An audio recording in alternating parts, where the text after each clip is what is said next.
Hello again, and today I'm testing quite a new little prime lens from Fuji for their X system cameras, the XF 16mm f2.8 RWR. It comes in at $400 in the US and £350 in the UK, so not cheap, but potentially fun.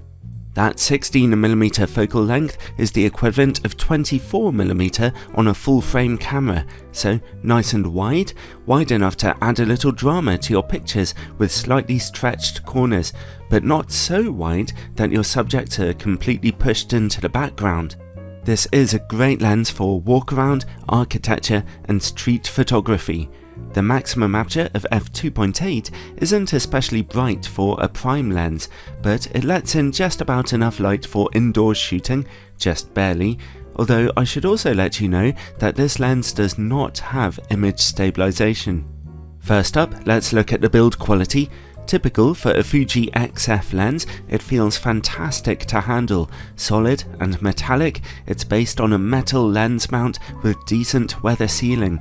It has its own aperture ring, which clicks around very satisfyingly, and it has a very small manual focus ring, which turns really smoothly, and the lens's focus motor responds well in manual focus mode. And here is the lens's autofocus motor at work. It's fairly quick and accurate, and silent in use, except for a barely audible clunk whenever it hits the focus point. You can barely hear it though. Overall, it's a pretty simple lens.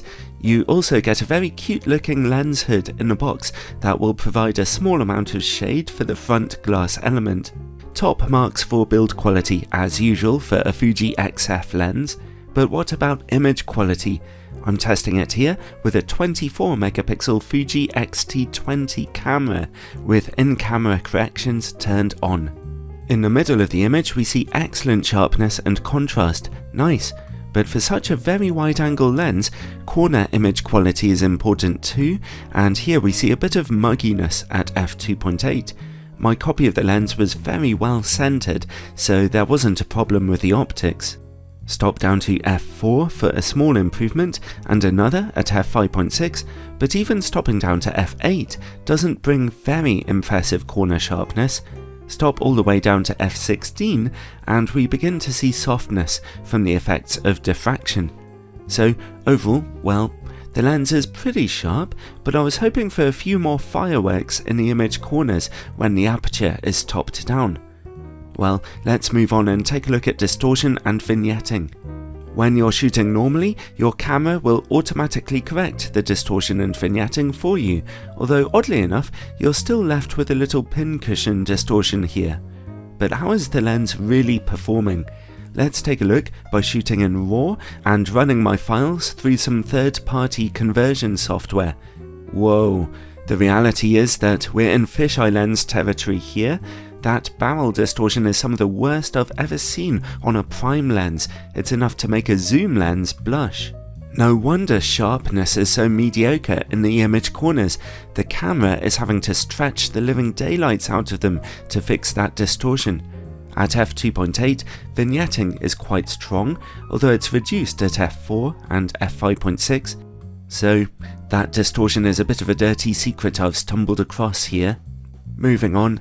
This lens can focus down to about 17 centimeters from your subject, not too bad for such a wide-angle optic.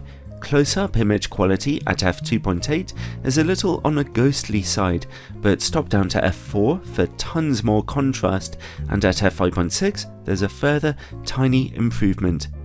Let's see now how well this lens works against bright lights. As you can see, contrast remains nice and high, but we see some quite bright, freckly flecks of flaring there, which could creep into your pictures quite easily. With wide-angle lenses, I like to try and test for chroma smearing. Now, f2.8 isn't a particularly bright aperture, and thankfully, we don't really see much in the way of chroma smearing in the corners here. Stop down to f4 for slightly more defined points of light there. And finally, Bokeh. With its wide angle and mediocre maximum aperture, this is not a lens that's intended for getting deeply out of focus backgrounds. Move close enough to your subject and you can get some subject isolation though, especially at f2.8. Most of those backgrounds look fairly soft, but areas with bright points of light will suffer from some outlining. Well, overall, the Fuji XF 16mm f2.8 RWR is a great fun lens for everyday use. Its humdrum maximum aperture of f2.8 left me wanting a little more, as did its picture quality. The corner image quality is distinctly average due to Fuji's lackadaisical approach to reducing optical distortion. But admittedly, the lens is quite sharp and it gets punchy images in a small, well-built and fun-to-use package. It's not a lens that I would spend £350 on personally, but I do think a number of street photographers and holiday makers out there may quite like it, so it comes just about recommended.